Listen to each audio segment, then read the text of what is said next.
네. 네. 이거 사카 커피 설탕이 들어있지 않은 네. 커피 믹스입니다. 자, 그러면 우리 또 단맛 쏙 빼고 담백하게 오늘 동남아 이야기 한번 좀 나눠보겠습니다. 인도네시아 대선이 있었습니다. 고영경 고려대 아세안센터 연구교수님 모시고 이야기 들어보도록 하겠습니다. 교수님 어서 오십시오. 네, 어서 오십시오. 안녕하세요. 네. 반갑습니다.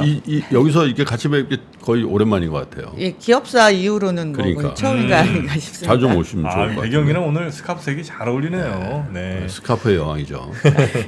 자, 오늘 교수님과 함께 이제 인도네시아 대선이 네. 이제 치러진 거고 지금 결과가 뭐 거의 나왔다고 봐야 되는 거죠? 국방부 장관인 프라보워 수비안토 후보가 당선됐다. 이렇게 보는 거죠. 예, 거의 그렇게 보고 있습니다. 그러니까 원래 지금 개표는 한 달 정도 걸려요. 아시겠지만. 달이 걸려요? 예, 거기는 그 투표 현장에서 다시 그 수개표로 하는데 그 하나하나를 다 이렇게 봐가면서 체크를 하기 때문에 그리고 대통령만 뽑는 게 아니고 뭐 국회의원도 뽑고 주지사도 한꺼번에 뽑고 하는군요. 한꺼번에 해서 네. 우리가 이제 슈퍼 일렉션이라고 하는데요. 그렇게 하다 보니까 수개표를 하는데 한 달 정도 걸리고요. 그런데 이제 우리로 치면 뭐 출구조사 비슷하게 표본조사라는 걸 해요. 그거를 이제 퀵카운트라고 하는데 그 퀵카운트 결과로 보면 지금 브라보 수비안토가 압도적으로 1등을 한 것으로 나오는데 그럼 그 출구조사가 그런 퀵카운트가 안 맞을 수 있지 않냐라는 의문이 제기될 수도 있는데 거의 지금까지 모든 선거에서 대등하게 비슷하게 맞췄고요. 네. 그리고 중요한 건 이 1차 투표에서 한 후보가 50% 이상을 득표하지 않으면 이제 결선 투표로 가게 됐어요. 네. 근데 지금 58점 몇 프로 정도 압도적이군요. 나오는 걸로 나오거든요. 네. 58.2% 네. 정도가 나오니까 오차가 있더라도 뭐 50% 이하로 떨어질 리는 없잖아요. 그 정도 큰 차이는 나오지 않을 거라고 생각하기 때문에 이제 프로바우가 당선이 됐다라고 이제 기정사실화로 좀 받아들이고 있습니다. 물론 경쟁자들은 야, 끝날 때까지 끝난 게 아니다라고 예, 그런 이야기를 하고 당연히 그렇게 있지만 해야 되죠. 예. 네. 그래서 지금 이제 거의 뭐 대선은 이제 판결이 난 걸로 이제 봐야 예, 맞는 그렇게 거고. 인식을 하고 네. 있습니다. 그럼 네. 이제 이 사람이 어떤 사람인지를 좀 우리가 알아야 되잖아요. 네네. 뭐 인도네시아 무슨 저 트럼프 얘기도 나오고 있던데. 그러니까. 어떤 성향에 또 어떻게 당선된 겁니까? 그러니까 이제 한국에서 브라보를 인식할 때는 우리하고는 이제 KF21 왜 맞아. 전투기 분담금 안 내니 네. 뭐 이런 걸로 돈 안 내. 사실은 그거의 원흉이 아니냐 뭐 이런 식의 이야기도 많이 나오고요. 그리고 그 사람이 말씀하신 이 대로 사람이에요? 네. 국방부 장관이니까 아무래도 네. 예, 그런 게 있고 또 말씀하신 대로 정프로님 말씀하신 대로 인도네시아의 트럼프가 아니냐 이런 얘기도 하는데요. 트럼프보다는 훨씬 약하다고 할 수 있죠. 예, 사실 이분이 70세가 넘으셨어요. 72세인데 그 원래는 군인 출신이에요. 네. 그리고 집안이 엄청 좋습니다. 그러니까 뭐 자기 할아버지는 독립운동을 하셨고 아버지는 장관의 뭐 경제 관료를 했고 굉장히 엘리트 집안 출신이고 본인은 우리로 치면 이제 사관학교 군 사관학교 출신이에요. 그래서 외국에서도 활동을 했고 굉장히 외국어도 잘하고 그래서 소위 말하는 인도네시아에서 난다긴다 하는 손꼽히는 집안의 자손입니다. 그러니까 굉장한 엘리트죠. 우리가 네. 생각하는 그 뭐 약간 그 좀 배움이 낮은 무력 정신이 투철하기만 한 군인이라는 생각을 가지신 분도 계실 텐데 전혀 그렇지 않아요. 그런데 이분이 이제 백그라운드가 뭐였냐면 수하르토 전 독재자, 인도네시아 유명한 철권 네네네네. 통치를 한 독재자 수하르토의 사위였어요. 그래요? 거기까지 사위까지 예. 그러니까 이 뭘 사람은 이렇게 다 갖추려고 그래. 집안 좋은 엘리트 출신의 그 엘리트 코스를 밟아서 승승장구하는 군인이었고 네. 그리고 수하르토의 이제 사위가 됐고 네. 그다음에 그러면서 수하르토가 집권 시에는 많은 베네핏을 좀 누리셨겠죠. 그리고 우리로 치면 뭐 특전사라고 해야 되나 이제 군 부대 사령관을 하다 보니까 그때 당시에 1997년, 98년에 아시아 금융위기가 있었잖아요. 네. 인도네시아가 그때 상황이 굉장히 안 좋았거든요. 예, 그때 당시에 일어났던 어떤 여러 가지 뭐 폭동을 진압하는데 무력을 사용했다. 그런 원흉으로 꼽히기도 해요. 네네. 그러니까 그렇게 과거의 이력이 그 자기가 군 경력으로서의 이력에 굉장히 여러 가지 오점을 남긴 사람입니다. 근데 이제 이분 같은 경우에 자기가 주장하는 건 나는 이제 뭐 명령을 받았을 뿐이고 내가 실제로 사살을 명령하지 않았고 자꾸 대자부 나옵니다. 영화하고. 예, 그렇죠, 그렇죠. 사실 우리나라 분들은 사위. 굉장히 이해하기 쉬운 그런 어. 백그라운드가 있는 거예요. 그래서 불명예 제대를 하게 되죠. 불명예제 됐어요? 그러니까 이렇게 연루가 되고 이제 수하르토는 결국 실각을 하잖아요. 그렇지. 예, 쫓겨나게 되다 보니까 그렇게 해서 이분도 이제 제대로 불명예스럽게 퇴진을 하고 외국으로 나가요. 외국으로 나가서 오랫동안 이제 사업을 하십니다. 그래서 사업을? 예, 그래서 사업을 잘해서 떼돈을 버시고 예, 그리고 국내로 복귀해서 이제 그 국방부 정치를 장관이요? 시작을 했던 거죠. 근데 왜 트럼프 얘기도 나오고 뭐 이런 얘기가 나오냐면 이분이 주장했던 게 인도네시아를 위대하게 강하게 만들자. 예, 트럼프가 주장했던 것과 약간 비슷한. Make Indonesia Great Again. 예. 어게인 아니잖아요. 처음 아니에요? First. 근데 우리가 좀 이해해야 되는 부분이 인도네시아는 사실 대국이라는 생각을 스스로도 갖고 있기 때문에 실제로도 대국이고요. 그렇죠, 그렇죠. 예, 네. 예, 그런 점이 없지 않아 있습니다. 그래서 이분의 그 과거 어떤 사람이냐를 이해하려면 이분이 과거에 어떤 경력을 가지고 있는지가 일단 이 사람이 어떤 사람인지를 보여주는 것이고요. 그래서 그런 경력 때문에 사실은 미국에서는 이 사람이 입국 금지를 걸었습니다. 네. 동티모르 뭐 학살 사건이라든가 이런 진압 그리고 사실 그때 이제 97, 98년도에 있었던 그 인도네시아에서 일어났던 그 중국계에 네. 대한 여러 가지 좋지 않은 일들 그런 거에 대한 이 책임을 물어서 만만치 않네. 예 그래서 사실 미국에서는 입국 금지를 걸었었던 그런 사람이에요. 그런데 이 분이 이제 인도네시아로 돌아와서 다시 정치를 재개를 했잖아요. 네. 그래서 한 3번의 대권 도전을 합니다. 그러니까 사실 이제 메가티하고 손잡고 했던 적이 한 번 있었고 실제로 조코위랑 2번을 맞붙어서 2번 다 지죠. 그런 다음에 조코위 대통령이 그럼 자기하고는 라이벌이잖아요. 그렇죠. 이 라이벌을 국방부 장관에 앉힙니다. 조코이가 네. 왜? 이제 거기에 대해서는 해석이 여러 가지 있어요. 네. 예, 그러니까 일단은 자기의 정적이지만 조코위가 이 여당에서 굉장히 파워가 그렇게 세지 못했어요. 원래 이제 뭐 그냥 가구 장사, 목재 사업, 가구 사업 하시던 분이 이제 정치인이 돼서 대중적 커졌기 때문에 인기는 대중적 높은데 인기는 높지만 정치 그 정치인들 기반이- 사이에서 이 개파 정치 이런 거 할 때 내 개파가 너무 약했던 거죠. 그래서 2번의 선거는 이겼지만 나도 내 세력이 좀 필요하다. 그리고 정적을 끌어안는 그런 포용성을 보여준 것으로 이제 국방부 장관에 앉히면서 상당히 이 결정이 의외로 대중들한테 굉장히 높은 지지를 받았습니다. 그래요. 이런 대국적인 정치한다. 음. 그렇게 해서 이제 앉히게 된 거죠. 아주 조코이 대통령은 아주 이게 그 외양도 이렇게 슬림하잖아. 예. 근데 이분은 서민적으로 이분은 프라워는 육중하거든. 네네. 그래서 싹 아느니까 더 그랬겠지. 예, 사실 제가 오면서 스튜디오 오면서 들었는데 왜 우리가 인도네시아에 대해서도 알아야 되냐 네. 이런 얘기를 시작을 하셨어요. 그래서 사실 슬라이드 하나만 지금 공유가 되면 좀 보여주시면 좋을 것 같은데요. 네. 그 세계에서 4번째로 인구가 맞습니다. 많죠. 네. 예. 그리고 이 위치 자체가 우리가 볼 땐 그냥 섬이 많은 나라라고 생각하는데 그 위치 자체가 좀 전략적인 위치에 있어요. 그러니까 이 태평양과 인도양으로 사이에 그렇죠. 있는 게 이제 동남아 자체가 그렇게 위치해 있기 때문에 전략적인 위치를 가지고 있는 것이고 네. 일단 경제적으로 보면 일단 인구가 많은 건 소비시장이 큰 거죠. 근데 전 세계에서 무슬림 인구가 가장 가장 많은 많죠. 2억 7,800만 명 정도 되거든요. 네. 예, 인구도 많고 시장도 크고 이머징 마켓 중에서는 저 정도 인구를 가지고 이만큼 5% 성장률을 꾸준히 지속하는 나라가 별로 없습니다. 그러니까 빠르게 성장하고 있다. 우리가 너무 중국 정도의 성장률에 한국이 익숙해져서 한 5% 성장하면 그렇게 많이 성장하나 이런 생각을 하실 수도 있는데 사실은 굉장히 높은 성장률을 보여주는 거고요. 네. 그다음에 일단 자원이 많죠. 니켈 전 세계 일단 거의 뭐 우리가 여러분들이 좋아하시는 2차 전지, 2차 전지. 2차 전지의 핵심 광물이라고 해서 니켈이 이제 글로벌 매장량 1위고요. 주석 2위, 보크사이트 2위, 구리 7위. 뭐 이런 걸로만 봐도 굉장히 많은 원자재를 가지고 있기 네. 때문에 그런 점에서 경제적으로도 굉장히 중요한 나라이고 정치적으로도 굉장히 국제 정치에서도 상당히 중요한 나라라고 우리가 이제 보고 있는 이유 중에 하나가 민주주의 이 정도 사이즈에서 이머징 컨트리에 무슬림이 이 정도 있는데 민주주의를 하고 있는 나라가 거의 없습니다. 뭐 그렇겠네요.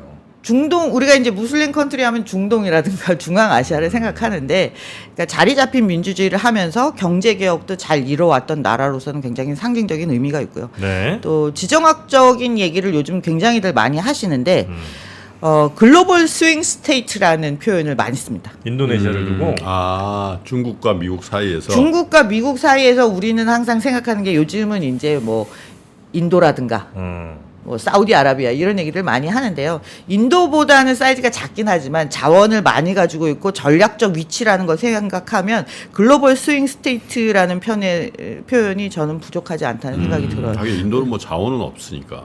그리고 한국에서 요즘 얘기 많이 하는 게 이제 인도 퍼시픽 전략, 네. 인도 퍼시픽 뭐 경제 프레임워크 얘기 많이 하는데 여기로 봤을 때도 가장 큰 스윙 스테이트라고 이야기를 합니다. 그러니까 그런 의미를 충분히 고려한다라면 인도네시아를 관심을 굳이 안 가질 필요는 없지 않는가.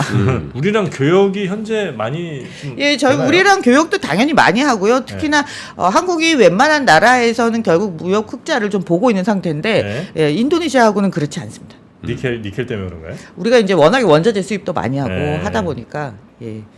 그래서 뭐 한국 기업들 웬만한 기업들은 뭐 당연히 다 나가 있고요. 아까 얘기하신 것처럼 뭐 현대자동차라든가 뭐 이런 기업들은 네네. 다 나가서 실제로 공장을 가지고 있고 배터리 같은 경우에도 뭐 니켈 가공이라든가 이런 부분에 있어서는 상당히 우리랑 경제 협력을 할 수 있는 게 지금도 많이 있고 앞으로도 많아질 것이기 때문에 우리랑 뭐 크게 부딪힐 건 별로 없는 것 같은데, 그러니까 이 새로운 대통령이 되면 조코이 대통령 때 우리와의 관계에서 뭐 특별히 변할 건 없는 거죠? 사실 여기에 대해서는 두 가지 우려가 있고 기대도 있습니다. 네. 왜냐하면 조코이 대통령이 사실은 자기가 출신인 그 정당 PDI를 그 투쟁민주당의 후보로 자기가 대통령이 됐는데 그 당의 후보를 밀지 않고 자기의 정적이었던 다른 당 후보를 밀은 거거든요. 네네. 예, 뿌라보가 뭐 같은 당은 아니었으니까. 같은 당이 아니에요. 예, 지금도 근데 같은 당이 아닙니다. 국방부 장관을 시킨 거예요? 그렇죠. 아까 얘기한 대로 경쟁 상대였는데 당내 아니에요. 저건 줄 알았지. 그러니까 한 정당에서 두 명의 후보를 낼 수는 없었을 거잖아요. 야, 그것도 특이하네. 예, 그래서 굉장히 특이한 거예요. 그래서 대연정을 해버린 거네. 조코위가 두 번에 당선이 될 때 자기의 여당인 후보가 아니고 그 자기의 여당인 후보는 이제 간자르라는 다른 후보가 있었는데 자기는 뿌라보를 밀고 자기의 정적이었던 뿌라보를 밀고 대신에 여기 러닝메이트 부통령으로 자기 아들을 집어넣은 거죠. 조코이가? 네. 아들을. 이건 좀 아니지 않나? 이건 실망이다 조코이. 예, 그래서 거기에 대한 비판이 엄청 많이 쏟아졌어요. 조코이 아들을 프라보 새 대통령의 러닝메이트 부통령으로 부통령으로. 넣었다고요? 예. 이거 야합이구만 이건. 나는 조코이가 포용력 있게 하는 줄 알았더니 아들을 집어넣었어. 그렇죠. 야. 그것 때문에 좀 비판을 받기는 했는데요. 어떻게 당선이 되네. 특히나 그 아들이 나이가 그 40세가 안 됐어요. 근데 부통령이요? 그러니까 40세가 안 되면 조코이가 굉장히 인정받는데. 예, 국제 그렇게 정치학 나갈 수 계에서도. 없다라고 해가지고 헌법재판소에 이제 소원을 해서 요건을 바꿔서 이제 공직의 경력이 있으면 나갈 수 있는 걸로 바꿔서 부통령으로 물까지 아, 바꿨어. 아유. 예, 정말감이다 정말감이야. 예, 그래서 굉장히 비판을 많이 받았어요. 그래서 뚜껑 열어봐야 안다 이 선거는. 뚜껑 열리네. 예. 아니 그게 말이 되나 이렇게 큰 말도 안 나라에서. 되네. 예. 근데 사실 이거를 굉장히 비판적으로 보는 시각이 인도네시아에서도 많았고 국제사회가 그래서 우려도 많이 하는 거죠. 네. 민주주의가 퇴행하는 거 아니냐. 그렇죠. 퇴행의 시대. 조코위가 당선됐을 때 가장 처음으로 네. 문민 대통령이라고 하죠. 그렇죠. 군하고 전혀 관련 네. 없이 그리고 뭐 직선제로 뽑은 제일 첫 번째 가부장자. 대통령이 됐기 때문에 서민적이고 그래서 뭐 인도네시아 오바마 소리도 들었거든요. 그런데 비슷하게 이렇게 생겼어요, 해서 생긴 것도. 예. 이렇게 해서 퇴행하는 게 아니냐라는 이야기를 들었는데 또 한편으로는 조코위의 정치, 그러니까 지금까지의 경제개혁 성과라든가 이런 것들을 계속 이어가기 위해서는 그것을 계승할 수 있는 후보가 나와주는 것이 그게 타당하다라는 아들이다? 의견도 있었어요. 그러니까 우리가 볼 때는 야합인데 인도네시아 사람들이 볼 때는 조코위가 지금도 70%, 80%의 지지율이 그러니까 나와요. 지지율은 많이 나오죠. 그러니까 이 지지율을 가진 사람이 미는 대통령 후보가 이 정책을 계속해서 이행할 것이다라고 보고 있는 거죠. 지금 만족도가 대단히 높은 상황이군요, 인도네시아는. 예. 잘했다니까. 뭐 잘한 것 같은데. 아니, GDP가 이 재임 기간 동안에 한 50% 이상 늘었어요. 아 그래요? 국제 정치계에서 인도네시아 역대 대통령 중에 이렇게 존재감이 있는 아시아의 리더예요 지금 현재. 네, 네. 조코이 맞습니다. 대통령이 아시아 정치 리더라니까. 그죠? 네. 네. 그러니까 그 기간 동안에 사실은 굉장히 많은 경제 개혁 조치들을 했고 부패도 줄이려고 굉장히 많이 노력을 했고 특히나 이제 사회 보장 제도 같은 것도 만들어서 예를 들면 의료보험 체계들이 확립이 됐고 이런 일들 때문에 상당히 지지도를 많이 얻었고요. 그리고 우리는 뭐 자원 무기화라고 이야기를 하는데요. 그러니까 니켈 원광 같은 거 수출을 금지를 했던 것들이 사실은 그 원광 수출하면 남는 게 없잖아요. 아 그래서 이제 이 나라로 들어와서 공장 갖고 그러니까 와서 한 번 채굴만 해서 갖고 나가지 말고 아. 한 번이라도 재련을 거친 것만 수출할 수 있도록 바꾸는 그런 정책들이 네. 나쁜 말로 하면 자원무기하지만 저 나라 입장에서는 굉장히 중요한 그 사회 구조를 바꾸고 그 경제 구조를 바꾸고 고부가가치를 만들어내는데 좀 기여했기 때문에 인도네시아의 그 해외 직접 투자가 2022년에 역대급을 찍었고요. 2023년에도 13.7%가 증가를 했습니다. 이런 걸 보면 상당한 경제 성과를 거두었기 때문에 네. 이게 지속되기를 바라는 마음이 있고요. 그래도 뭐 정치적인 후계자를 어떻게 잘뭐 그러니까. 길을 생각을 해도 어떻게 아들을 집어넣나는 네, 생각이 거기는 이제 우리 5점이 시점- 남겼습니다. 네, 네. 우리 시점에서 네. 이제 그렇긴 한데 네. 피는 물보다 진하다. 인도네시아 국민들의 선택이니까 네네. 뭐 그러니까 뭐라고 국민들은 못하겠네. 이제 어쨌든 네. 그 아들을 밀어넣는 게 그렇게 좋아 보이지는 않지만, 예. 그래도 이 연속성 같은 연속성이 측면에서. 계속되기를 바라는 거죠. 삼선 개헌까지는 못한다 이거죠. 아 그런 시도를 약간 했었지만 했었죠. 그런 시도를 이렇게 살짝 신용이라도 좀 내봤다가 바로 예, 꼬리 내리고. 예 꼬리 내렸습니다. 인도네시아가 이제 뭐 10년 안에 뭐 세계 뭐 GDP로 하면 뭐 한 7위, 8위 뭐 이렇게 10위 안에 들어갈 수도 있다 이런 얘기도 나온다면서요? 예, 그런 이야기가 계속 나오고 있는데요. 그런 이야기가 나올 수밖에 없는 게 그 말씀드린 대로 지금 그냥 GDP로 보면 세계 16위예요. 현재 예, 현재도 세계 16위. 16위예요. 그리고 구매력 수준 PPP로 보면 세계 7위입니다. 예? 구매력 순으로 싸니까. 네, 네. 오, 그래요. 그리고 아까 말씀드린 대로 이멀징에서 이 정도 인구의 규모를 가지고 5% 이상, 5% 수준 이상의 성장률을 계속 굴려가는 나라가 네. 많지 않기 때문에 이대로 가면 그 2030년까지 뭐 7위도 가고 2050년 되면 더 높이 우리나라 나간다라고 기업들 하고 중에 있어요. 지금 인도네시아에 제일 많이 가 있는 혹은 뭐 크게 어우, 규모가 있는 완전 데가 현대차 뭐 어디예요? 현대차. 일단 뭐 포스코도 나가 있고요. 아, 롯데 포스코. 뭐 유통 이런 데들도 다 나가 있고 우리 뭐 라면 불닭볶음면 많이 팔리는 데 중에 하나가 인도네시아에서 많이 팔리고 있고요. 여기 참 그 정수기도 예. 우리나라 그렇죠. 예. 정수기 시스템. 그리고 네. 요즘은 이런 이야기들을 강조를 하지 않는데요. 사실은 우리가 이제 뭐 석탄 같은 것도 많이 수입을 하잖아요. 미래세 증권이 재작년까지는 1등이었어요. 리테일. 예, 지금도 리테일에서 증권. 1등을 하고 있습니다. 인도네시아에서 증권회사 리테일 예. 증권 예. 점유율 1등이에요. 미래에셋이 굉장히 그래요? 잘하고 있습니다. 미래세 증권. 예. 오. 그리고 LX 인터내셔널 같은 경우에 이제 석탄 광산을 가지고 아 있거든요. 그래요. 거기다가 그 예. 한류가 전 세계에서 가장 그래서 여기 기사 보면은 인도네시아 내 한류 용품 한류 넘어 K 쓰나미 수준. 쓰나미라는 얘기 나왔으면 안 되는데 같은. 진짜 한류 한류가 열풍이 대단합니다. 종프로 인도네시아에서 유튜브 시작하면은 가요? 내가 볼 때 개런티 하는데 3년 안에 1,000만 됩니다. 가요? 어떻게? 안 돼. 아 인도네시아가 어마어마하네. 예, 그래서 한류가 이런 이제 정말 뭐 장난 이런저런 잠재력을 가지고 있으니까 다른 국가들에서도 인도네시아에 대한 관심이 굉장히 높고, 예, 그리고 어떻게든 여기가 인도네시아 저 좋은 관계를 무슬림인데도 좀 하려고 개방이에요. 하죠. 세속적 무슬림이라 제가 토요일 날인가 일요일 날인가 토요일 날 차은우라고 알죠. 차은우 차은우. 팬 콘을 했어요. 첫 아 번째로. 우리 은우. 네. 팬 콘서트 그래서 아, 인도네시아에서? 아니 한국에서 네. 차은우 아빠가 오라 그래서 갔었거든. 아 정말 부럽습니다. 김포 어디서? 정말 어. 부럽습니다. 그래가지고 갔는데 네. 나는 처음으로 그런 데 가본 거야. 태어나서. 왜 가셨어? 아니 저 친구 아들이니까 네, 같이 네. 그때 딱 그 인도네시아 그 여성분들은 티가 나거든 이렇게 예, 이렇게 히잡. 보자기 써가지고 예. 다른 스타일이잖아. 엄청 많이 왔더라고 인도네시아. 아, 그래요. 인도네시아에 그 돈 많이 있는 분들은 엄청난 부자들이 많죠 거기. 예, 부자들이 정말 많아서 사실 뭐 빈부 격차가 문제가 되기도 하는데요. 이 과거에 이제 자원 개발로 돈을 많이 버신 분들도 계시고, 그다음에 국내 시장이 크기 때문에 리테일이라든가 소비재로 돈을 버신 분들이 굉장히 많아요. 그래서 그런 그쪽에 이렇게 부유층들은 저희가 뭐 상상하기 상상을 어려울 정도로. 초월한다니까요. 예. 씀씀이가 예. 그래서 지금 소득 수준이 이제 올해 GDP 1인당 GDP가 5,000불 가까이 되거든요. 네. 예. 근데 실제로 자카르타 이런 데 가 보시거나 이러면 엄청나게 슈퍼카 많이 보실 수 있습니다. 그래요. 아 갑자기 차은우 얘기에 지금 댓글창이 혼동에 빠졌어. 내가 지금 공약을 하나 했는데 저희가 섭외할 정도의 위치가 아니더군요. 그분이. 나는 친구 아들이라서 뭐 부르고있지 이랬더니 이게 뭐 이들인 줄 아세요? 그 정도가 아니더라고. 아 차은우 지금 글로벌 스타인데. 잘생기기 진짜 잘생겼어. 잘생겼죠. 나는 솔직히 남자를 보면서 잘생겼다고 생각해 보면 한 거는 30대 초반에 정프로 외에는 없거든.